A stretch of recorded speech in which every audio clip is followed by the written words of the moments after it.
Good evening, folks.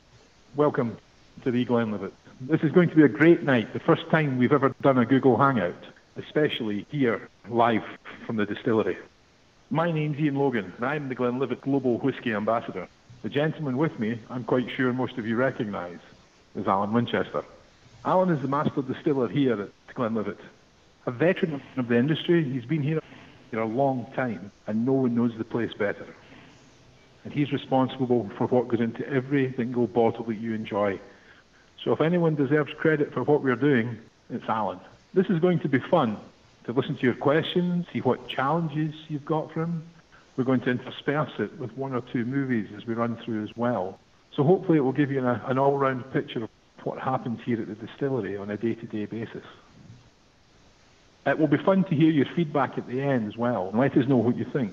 The first movie we're going to show you is of the distillery process. It'll take a couple of minutes. After that, you'll start with the questions.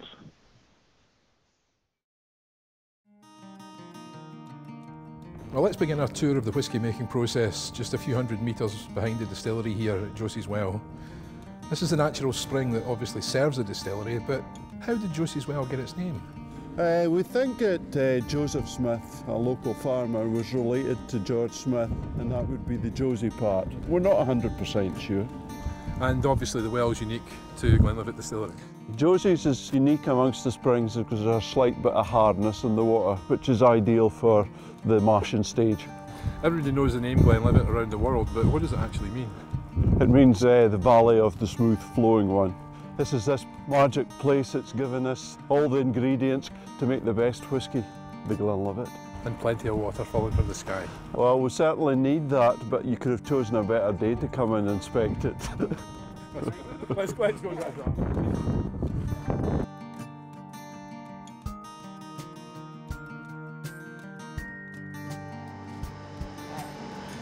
So here we are in the newer of the two still houses here at the distillery with 6 of the 14 stills that we have. Tell me, what happens in here? We marry the warm water from Josie's Well with the malted barley, and that process is a brewing process. We call it mashing, and we mash into the mash tun and extract a clear sugary liquid which we call sweet worts. It is fermented by yeast in the wooden fermenters to produce a beer called wash in distilling terms. We take it into the wash stills where we will extract the alcohol from the beer. Every distillery has its own unique shape and size of still. So what makes these so special? Well, I think the best way is to go down and take a look. Well, the shape has been with us for such a long time, Ian. We don't want to change the shape. We know the method of running the stills at Glenlivet is still the same way as was run in the original Glenlivet distillery that George Smith founded in 1824. Now the spirit still is 2/3 of the size of the original wash still, and again a similar shape, pinched waist, opening out to allow the reflux of the vapours to go down and produce that fruity floral style. It's a very iconic shape of still. Yeah, that shape's synonymous to the Glenlivet. So with the second distillation, that's split into 3 parts? Yes, well the first distillation yields the low wine. The low wine is charged, that means it's put in the spirit still. And the spirit still is different because we can fraction it. The heads flow through here, we call them foreshot. The spirit, the heart, which after 3 years in oak will become the Glenlivet. And the faints, the weaker end runs, are run down here. Now the foreshots and faints are recovered and redistilled again in the next distillation. We're Scots, we never throw anything away. So how much of the second distillation does the heart take up? The heart's about 18 to 20% of the distillation. And as you say, 12 years down the line, then we have the Glenlivet that we know and see everywhere around the world. That's right. That's right.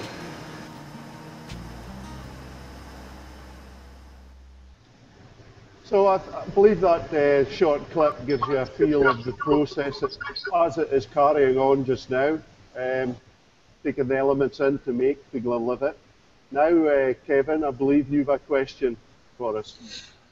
Given how society's tastes have changed and continue to change, how far in advance do you have to plan new releases as well as the process for ensuring your core flavors stay the same? We're planning production here for 12, 15, 18 years in the advance. Obviously, most of the spirit that we're making just now is for 12 years hence. Obviously, we watch sort of trends and see and listen to what customers say to give us an idea of what to prepare, or look into our casks to see if we've got anything slightly different or innovative in the collection. Hi Karen, what's your question? Hi Alan, hi Ian. Alan, can you tell me how you got to be the master distiller, how you kind of grew up in the whiskey world and ended up there? Well, I'm reminded just now that the young guy in charge of the process just now is at 20. I myself left school and went to a distillery. I actually started showing visitors around at the end of the visitor season. I got a job in the distillery. I've never looked back since then. My right career path didn't work, so I'd ended up a distiller and now heading to my 39th year. Wow. A mere novice in distilling whiskey. Thank you. From here, folks, we've got another clip, another stage of the whisky process, and this is all about the maturation in the casks. It's one of the most important parts of the finished product. So enjoy the clip.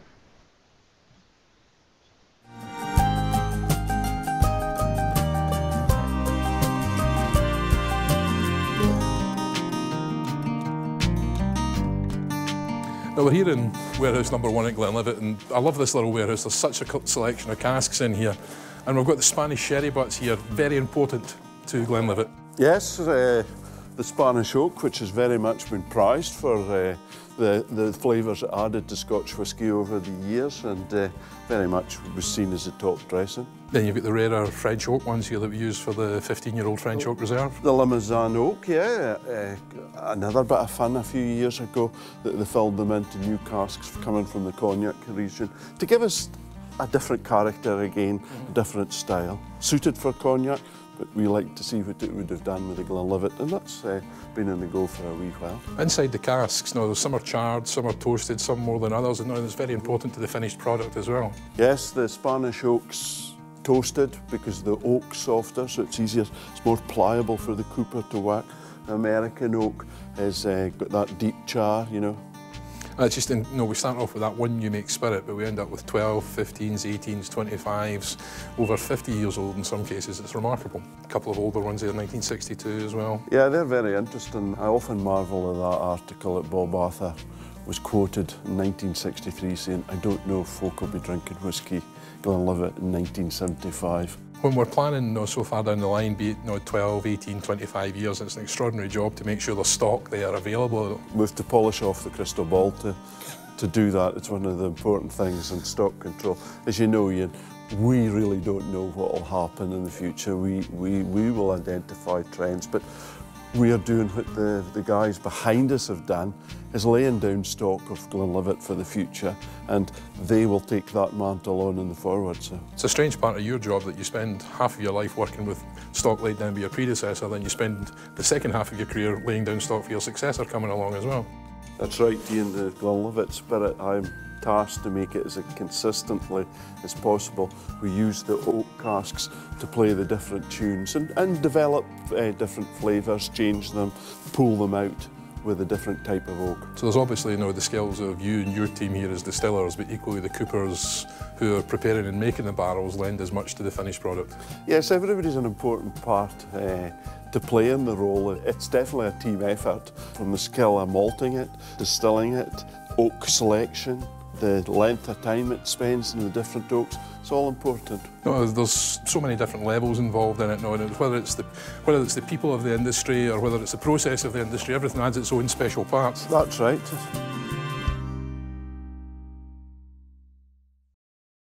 So that was the clip on cask type and the maturation.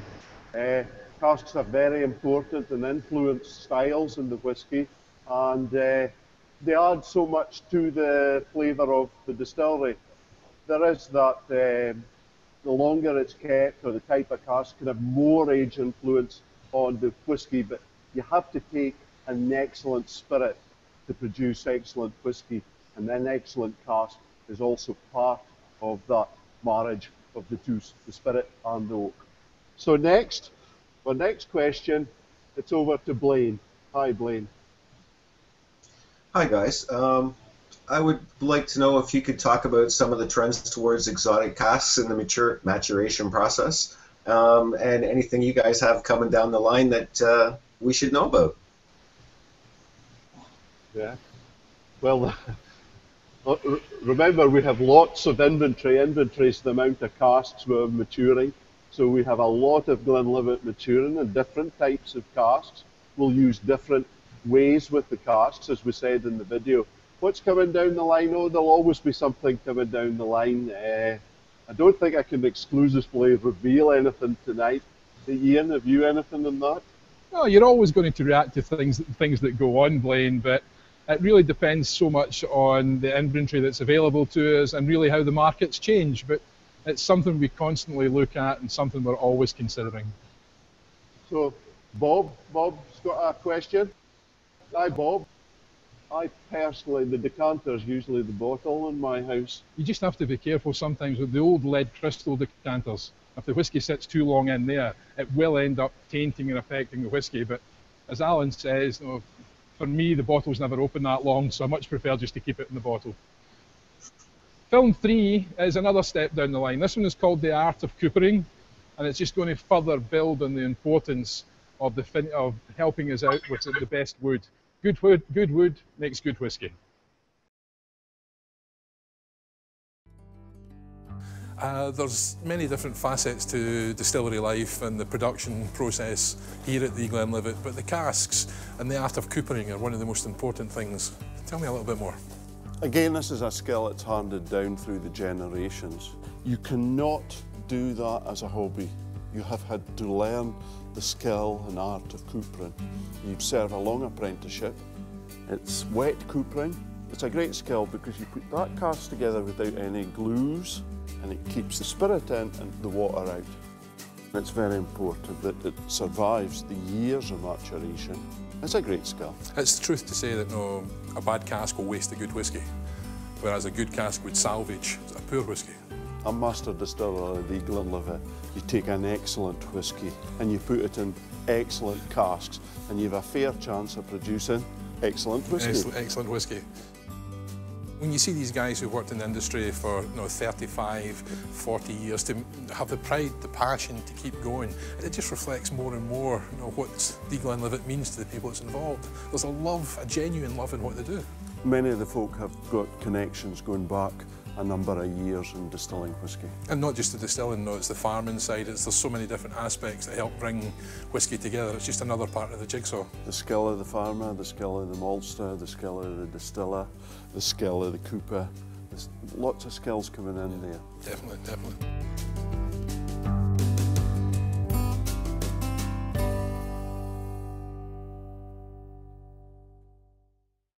Well, that was a clip on the wood types, an essential part of forming the Glenlivet styles and flavour. Interesting that the cooper is connected to the distillery as well. Family connections to the Glenlivet, part of that strategy. Coopering again is an art. It's something you can't learn. You have to learn that apprenticeship. I did my coopering way back a few years ago, but I was a cooperage labourer. So, the next question is from Keith. Hello, Keith. I thought perhaps I'd direct my attention to the tasting of the whiskey. And we often, we know that people take their whiskey in many different ways, whether it be neat or over ice or with a little bit of water. And I'm just wondering, when we talk about adding water to the whiskey, the extra flavors and aromas that are released through that process, what exactly is it in the process of dealing with the whiskey that makes that happen, and what kinds of volumes do you suggest in making a good taste of the whiskey? Well, there's an old adage that the Highlander likes two things naked. One's whiskey, but that is one of the myths that we've perpetuated in the past. Really, us distillers will drink spirit whiskey with a splash of water in it. It used to be I remember an old distillery manager saying, put half and half in the whiskey, but make sure you put plenty of water in. So the idea of the water is it reacts with the compounds and helps release the freshness. It takes away a bit of the alcohol prickle, but certainly as the whiskey gets older and mature, you know how the Americans speak about sipping whiskey, they most definitely take the water.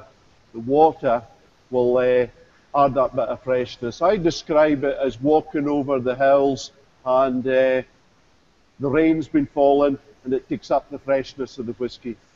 So remember, it was Hollywood and the Prohibition. It made the films look like they were drinking something that was strong by the reaction of the drinker's whiskey.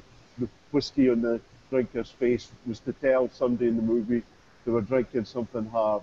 But no, we take it, drink it with water. But I've been in America and drunk whiskey with ice, and it's a very refreshing product. Certainly in Italy, they drink it long on the rocks. So yeah, I'm fairly open to it. But I drink mine with a splash of water. I think it's the case, Alan, if you're nosing and tasting, it's always water. But if you're drinking for pleasure, really do what you want. As long as you're enjoying the whiskey, particularly the Glenlivet, do whatever you're comfortable with. That's the best way forward. Thank you. Oh, we've got another question through Twitter from Mike in Toronto. How long does a bottle last once you open it? That's a very loaded question, to say the least. It depends on how many friends you have round to drink it with you. I do remember my uncle used to take the cork off and throw it in the fire. That was a bottle. So the evening lasted as long as the bottle. But yes, with a number of friends it does. But you can't put the cork back on and keep it for the next event. Yeah. I think with the Glenlivet, it's quality. Quality is the thing we want. It's never about the volume. It's always the quality of the whiskey. We've got one more movie to show you, and this one is all about the Guardians Library. The Guardians of Glenlivet, our member society.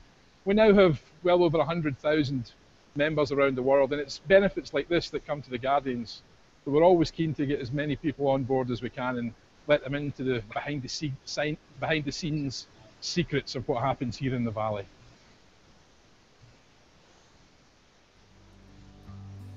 Well, Ian, the Guardians Library is one of my favourite rooms at the Glenlivet. This is a place where we welcome Guardians from all around the world, Taiwan, South Africa, and of course Canada. It's great for the Guardians to be able to enjoy it. They've come a long way, so what better to restore their constitutions as a wee drama Glenlivet. One of the enjoyable things is being the Master Distiller. It gives us access to the extensive archive, which fascinates me. It gives us a real snapshot of the distillery through the eras, and also these very interesting old bottles. Shows how the brand has developed through the years. One which is not a surprise, here's the 25-year-old. The original 25-year-old. This was distilled in 1898. It's over 25 years old. But as I say, people think of aged whisky like this as a relatively new phenomenon, and it's not. This has been done 100 years ago. Just the foresight, the development, the planning that was going into making the Glenlivet what it is. This one is 1930s. We've got a rough idea of the age because of the red dot here in the middle. It was much later before we went on to the thistle. So again, you're going back to probably just after Prohibition. It's special to be able to pick up bottles that these guys held in their hands. It just brings you much closer to what the Glenlivet's all about. I like that bottle because of its resonance right through to the present day in the style. There's another interesting thing we've found in the archive, Ian, so I think we should go over and have a look at it. I tell you, we must be getting old, Alan. Both of us are wearing glasses now. Yeah, we don't only need glasses for drinking the Glenlivet out of, yeah. This is the document I was speaking about. Here we have Canada, 19th of March, 1888, and the brand's being registered. These documents are fascinating to be able to look at. There's other connections as well. Now, the painting that's just over my shoulder here, George Smith Grant, he was the third generation of the family to own the distillery. His son, John Gordon Cheetham Hill Smith Grant, he was killed just near the end of the First World War, and he's buried in a Canadian cemetery in northern France. So it brings the connection a little bit closer between Canada and the Smiths here at Glenlivet as well.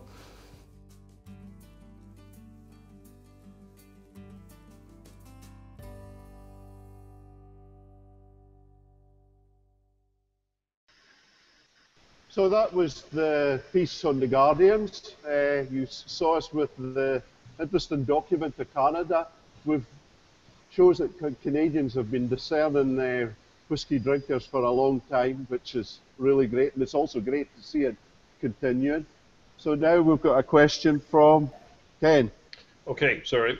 Let me. I've got so many. Let me pick the most important one to me.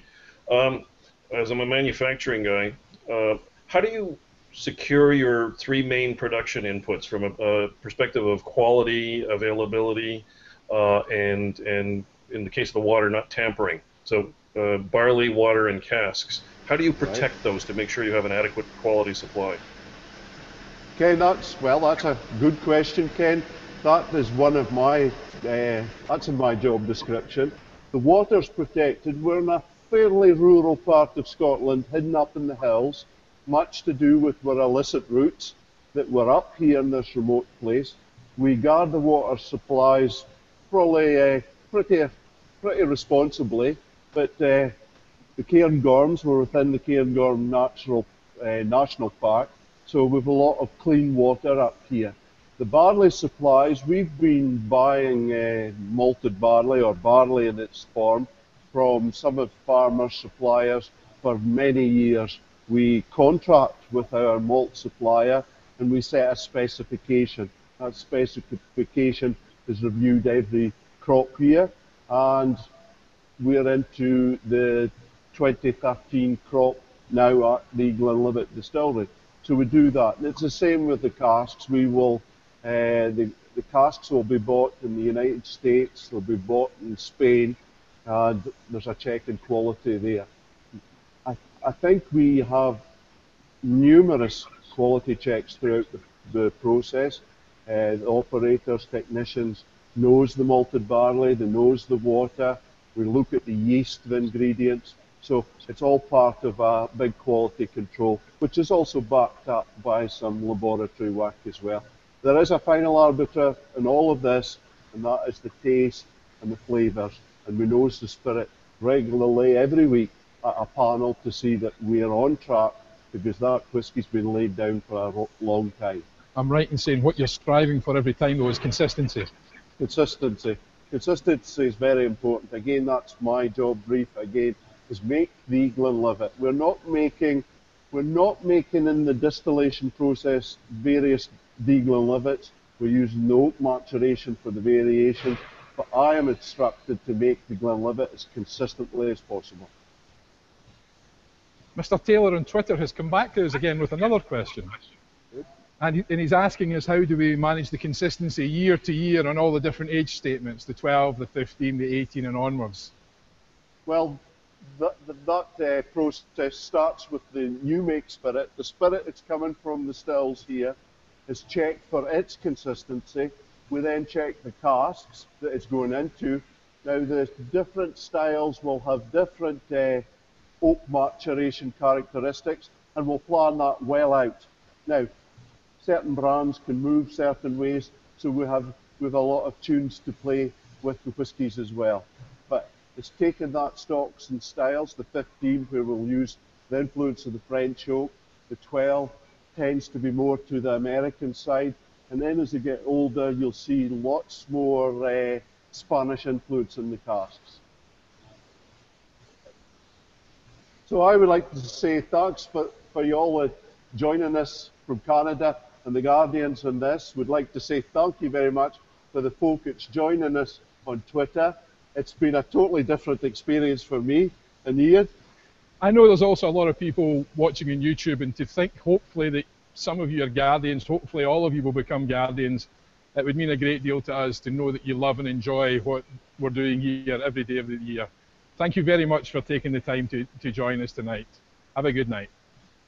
And we're away up to the Guardian's Library. Come on. Good night. Thank you, Alan and Ian. That was great.